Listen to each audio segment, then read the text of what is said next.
बिस्मिल्लाहिर्रहमानिर्रहीम। Dear students, अस्सलाम वालेकुम। आज हम बात करेंगे मोनोसेकेराइड्स के बारे में। जो पहला ग्रुप है कार्बोहाइड्रेट्स का, कार्बोहाइड्रेट्स के 3 ग्रुप्स हमने बताए थे क्लासिफिकेशन के दौरान: monosaccharides, oligosaccharides and polysaccharides.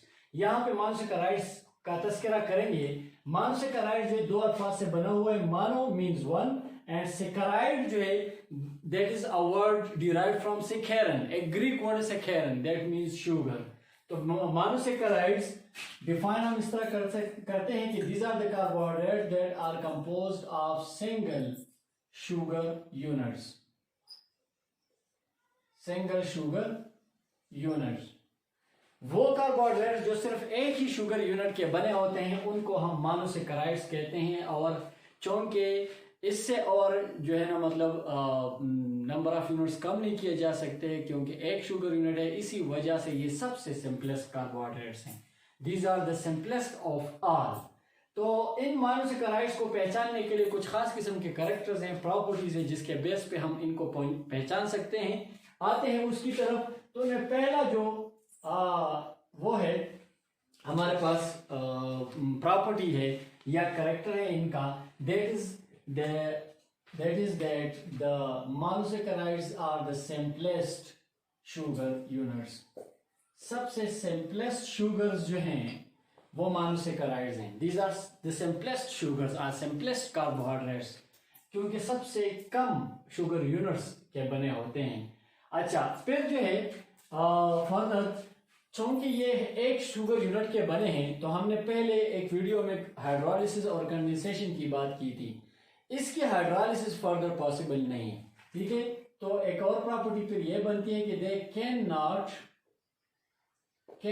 B hydrolysed.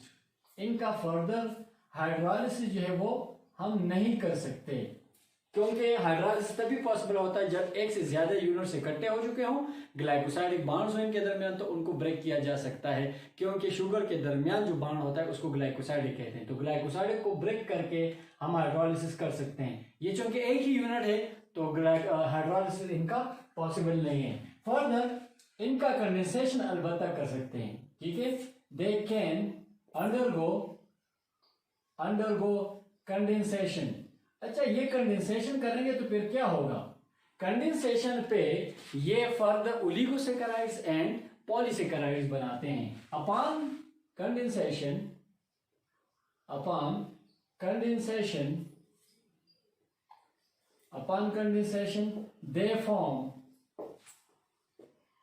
they form oligo and polysaccharides. ये ओलिगो और पॉलीसेकेराइड्स जो हैं बनाते हैं, क्योंकि इस एक से ज्यादा यूनिट्स मिलेंगे तो फिर ये है कि डाइसेकेराइड बनेंगे, ट्राई बनेंगे, या 10 तक ओलिगो, या 10 से जब ऊपर होते हैं तो फिर वो पॉलीसेकेराइड्स कहलाते हैं। तो कंडेंसेशन इनका पॉसिबल है क्योंकि सिंगल यूनिट्स हैं। हाँ, अलबत्ता हाइड्रोलाइसिस इनका जो है वो पॉसिबल नहीं है, इनको फर्दर हाइड्रोलाइज नहीं किया जा सकता। अच्छा, एक और बात मैं बता दूं, कार्बोहाइड्रेट्स हो या जितने भी ऑर्गेनिक कंपाउंड्स हो ना, ऑर्गेनिक कंपाउंड्स का जो वो है चेन का लेंथ जितना कम होता है ना, ये जितने सिंपल होते हैं इनकी इतनी पोलैरिटी ज्यादा होती है, मतलब इतने ये वाटर में सॉल्युबल होते हैं। तो ये चूंकि सबसे सिंपलेस्ट है, इसी वजह से हम इनके बारे में कह सकते हैं कि they are easily soluble in water. They are easily soluble in water. Water में ये बहुत इजीली डिजॉल्व होते हैं। अच्छा, अब यहाँ पे सॉल्युबिलिटी का और टेस्ट का एक रिलेशन मैं आपको बता दूं। जो चीज जितनी ज्यादा इजीली पानी में हल होती है उसका टेस्ट इतना ज्यादा इजीली हासिल होता है, क्योंकि आपके सलाइवा में है पानी, उसी पानी में वो चीज डिजॉल्व हो जाती है और टेस्ट बर्ड उससे टेस्ट रिसीव करते हैं और मैसेज जो है उसका इम्पल्स वो ब्रेन को भेज देते हैं। तो हमने कहा चूंकि ये इजीली सॉल्युबल हैं वाटर में, तो इसी वजह से इनका टेस्ट भी ज्यादा स्वीट होगा, ठीक है। ये शुगर्स है तो स्वीट होंगे। तो इसी तरह आप लिखें कि they are therefore sweet in taste के लिहाज से बहुत ज्यादा स्वीट हैं ये। तो एक करेक्टर ये हो गया जिसकी बिना पे आप इनको पहचान सकते हैं। अच्छा, इनका एक जनरल फार्मूला भी है जिससे आप इनको पहचान सकते हैं।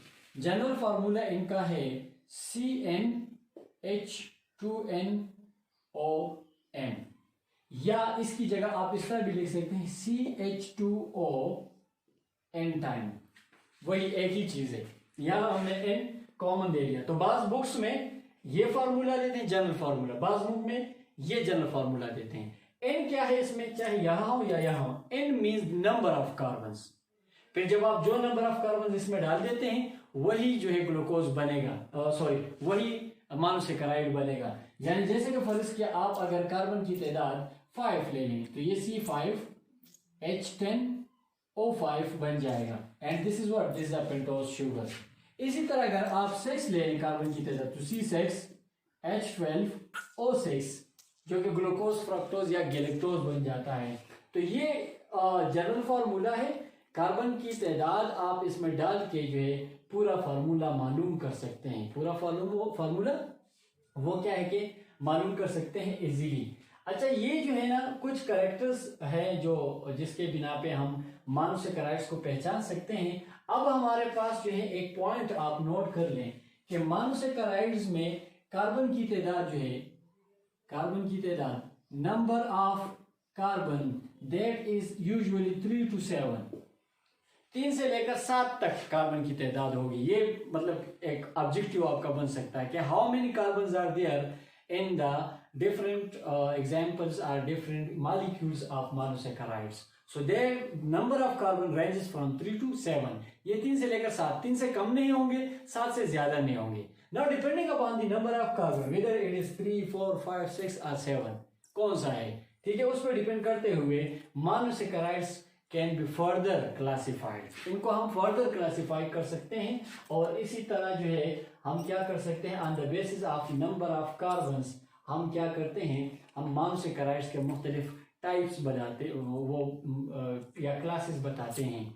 तो depending upon the number of carbon हम एक तरफ कार्बन की तादाद लेते हैं, नंबर ऑफ कार्बन्स, ठीक है, 3 से हम स्टार्ट लेंगे। नंबर ऑफ कार्बन अगर 3 हैं तो फिर ऐसे शुगर्स का आम नाम जो है दैट बिकम्स ट्राई। अच्छा, याद रख लें एक और बात, शुगर जहां पे आता है ना नॉमेनक्लेचर के रूल्स के मुताबिक उसके साथ आखिर में, उसके नाम के साथ आखिर में ओज सफिक्स लगाया जाता है, ओज सफिक्स लगाया जाता है। अब कार्बन की तादाद कितनी है, 3 है, तो 3 के लिए लफ्ज हम ट्राई इस्तेमाल करते हैं, यूनी, बाई, ट्राई।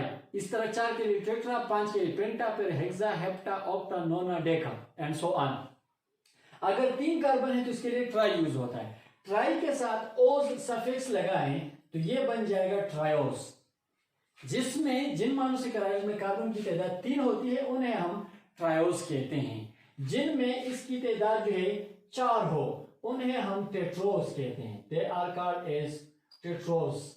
इसी तरह 5 हो जाए तो फिर पेंटोस कहलाते हैं, दिन दे आर कॉल्ड एज पेंटोसिस। इसी तरह अगर 6 हो जाए दिन हेक्सोसिस, इसे हेक्सोस कहते हैं, और अगर 7 है तो फिर इसे हेप्टोस कहते हैं, that is then called as heptose, ठीक है। तो ये इसके क्या हैं, these are different names of the monosaccharides depending upon the number of carbon atoms. इनमें कार्बन एटम्स की तादाद जितनी होती है उसी तरह ये हम नाम देते हैं। और अगर अब आप देख लें ये जनरल फार्मूला अगर आप अप्लाई करें, देखें ना, n क्या है, n is the number of carbon. तो ये जनरल फार्मूला अगर आप अप्लाई करें तो इनके फार्मूलाज भी आपके पास आ सकते हैं। यहाँ पे आप जनरल इनके फार्मूलाज हासिल कर सकते हैं, फार्मूलाज, ठीक है। फार्मूलाज क्या होंगे, अगर कार्बन की तादाद 3 है तो इस n में इसकी जगह 3 लगाएं, Cn यानी C3 हो जाएगा, H2n है तो 2 3 6, H6 हो जाएगा, एंड ON है तो O3 हो जाएगा। यानी ट्रायोस का जो जनरल फार्मूला है ये C3H6O3 हो जाएगा, C3H6O3 हो जाएगा। इसी तरह अगर हम क्या करें, अगर हम 4 लें तो ये C4H8O4 हो जाएगा, इसका फार्मूला ये होगा। इसी तरह अगर 5 लोगे तो C5H10O5 ये इसका फार्मूला होगा। इसी तरह अगर 6 लोगे तो C6H12O6, जिस तरह ग्लूकोज, फ्रक्टोज वगैरह हैं। और इसी तरह अगर आप हेप्टोज लेते हैं तो C7 हो जाएगा, H14 एंड O 7 ये इसका जनरल फार्मूला होगा। तो ये इस तरह इसके जनरल फार्मूलाज सामने आ गए। इसी तरह इनके अगर आप एग्जाम्पल लेना चाहते हैं तो एग्जाम्पल के बारे में मैं आपको एक बात बता दूं पहले। वो बात ये है कि हमने कार्बोहाइड्रेट्स के डिफिनीशन में कहा कि दीज आर पॉलीहाइड्रोक्सी एल्डिहाइड या पॉलीहाइड्रोक्सी कीटोन्स। तो वो मोनोसैकेराइड्स जिनमें एल्डिहाइड ग्रुप मौजूद हो, एल्डिहाइड ग्रुप मौजूद हो, तो ऐसे शुगर्स को हम कहते हैं अल्डोज, अल्डोज शुगर्स। ऐसे शुगर्स को अल्डोज शुगर्स कहते हैं। यानी इस लिहाज से आपके ग्रुप, फंक्शनल ग्रुप के लिहाज से मोनोसैकेराइड्स के 2 क्लासेस हैं। एक जिनमें एल्डिहाइड ग्रुप है उसे अल्डोज शुगर कहते हैं, और दूसरा जिसमें कीटो ग्रुप है, कीटो ग्रुप है जिसमें, तो फिर उन शुगर्स को हम नाम देते हैं ketose sugar. They are called as ketose sugars. यानी अगेन वही बात है ना, एल्डिहाइड और कीटो ग्रुप से और ओज सफिक्स इनके साथ आखिर में लगाया जाता है तो शुगर बन जाते हैं अल्डोज शुगर्स एंड कीटोज शुगर्स। तो यहाँ पे इनके जो अल्डोज और कीटोज शुगर्स जो पॉसिबल हैं वो आप ले सकते हैं। मतलब ये है कि आपके पास जो है ना वो क्या है कि इसमें सबसे कॉमन आपके पास है हेक्सोसिस। सबसे कॉमन आपके पास हेक्सोसिस है। तो हेक्सोस में आप क्या ले सकते हैं, ग्लूकोज ले लें, ग्लूकोज, गैलेक्टोज वगैरह, ये इसके अल्डोज का एग्जाम्पल है। इसी तरह इसकी जगह आप क्या है कि कीटोज में फ्रक्टोज ले सकते हैं, फ्रक्टोज ले लें, ठीक है। इसी तरह जो है वो हेप्टोज में, हेप्टोज जो 7 कार्बन के शुगर्स हैं उनमें आप जो है ग्लूको हेप्टोजिस ले सकते हैं। ग्लूको हेप्टोज इसका अल्डोज शुगर है, और इसका कीटोज 7 कार्बन का कीटोज शुगर जो है उसका बेस्ट एग्जांपल है आपके पास सीडोहेप्टलोज, सीडोहेप्टलोज, ये इसका एग्जांपल हो गया।